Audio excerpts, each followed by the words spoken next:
Today, I'm joined with Coach Triplett to talk about HB 492. We want to get this video out to all the moms out there and dads out there who are concerned with the mental health of their students. So Coach Tripp, thanks for joining me. Can you give kind of an overview of what HB 492 is, kind of its history, and what we're trying to do with it?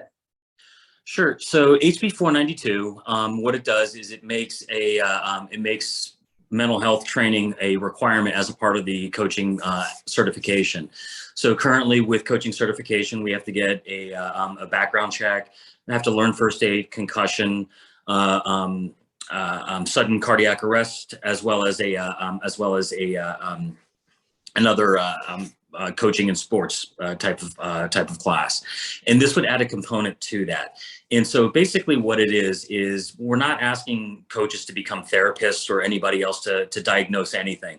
What the mental health training will do is it'll help coaches to understand what needs to happen if a kid comes to that coach with a mental health emergency, or if the coach notices changes in behavior and, engage the guidance counselor, engage somebody at school. So it's not, teaching culture or anything else like that. It's strictly for suicide prevention. As we know, coaches play a critical role. So especially if you have athletes who have been at the sport for a while, as they progress through elementary school, middle school, high school, they become closer and closer to their coaches. So, and they're oftentimes a first resource that they go to because of the time and investment. So in your experience as a coach, you're the longest sitting lacrosse coach in Ohio, is my understanding. How often does that happen to you? Like, what's your experience with all the teams that you've had? How often are the kids coming to you and asking for your trust and reaching out for help? All the time. The entire time I've been a coach for 24 years, kids have always been reaching out, and it hasn't been until recently where it hasn't been something. It's always been, broke up with a girlfriend, parents divorce, grandparent dying, something like that. But until recently, I hadn't really encountered anybody that was potentially suicidal or had issues with depression. Once our kids all went through everything with COVID, the amount I've used and relied on my prior training has exploded. So in my career, I've been trained in CPR, first aid, all of the above for 24 years. Well, I've never used any of that with the exception of a little bit of first aid. In the last 2 years alone, I've utilized my mental health training more than any of the other trainings combined. And I'm thankful that I was able to get trained back in 2018.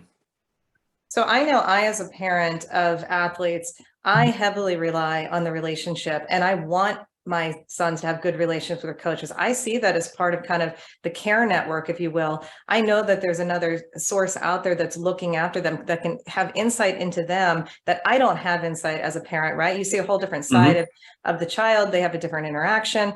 They're learning different skills through you, et cetera. I know for me, that's a really important part of their upbringing, is putting my children into situations with coaches that we trust and that we invest in and that we respect. But knowing that there's another kind of set of eyes and ears out there gives me a lot of peace, as a parent. So I think if you're a parent out there and you're hearing this and you're saying, yeah, this is an important component to students' lives, so have our coaches be out there as kind of another, early warning detector system, another part of the safety net. And certainly I couldn't agree with you more. COVID has been just a devastating, isolating time where kids have been focused more on their phones, than ever. The screen time is up. Suicide rate is up 600%, I believe. We need to do something, right? This is a real cry to say we need as many people as possible investing and protecting our greatest resource that we have. So what can parents do? What do we do with this? Well, the biggest thing is currently the bill is stuck in committee, and we need to get it voted out of committee and into the full Senate. And there's one person that sets the committee agenda, and that's Senator Brenner. And basically, he's the committee chair. And the things that parents can do is email, call him, and let him know that it's important to get testimony in there and get it voted out of committee, and out to the full vote, out to the full Senate for a vote.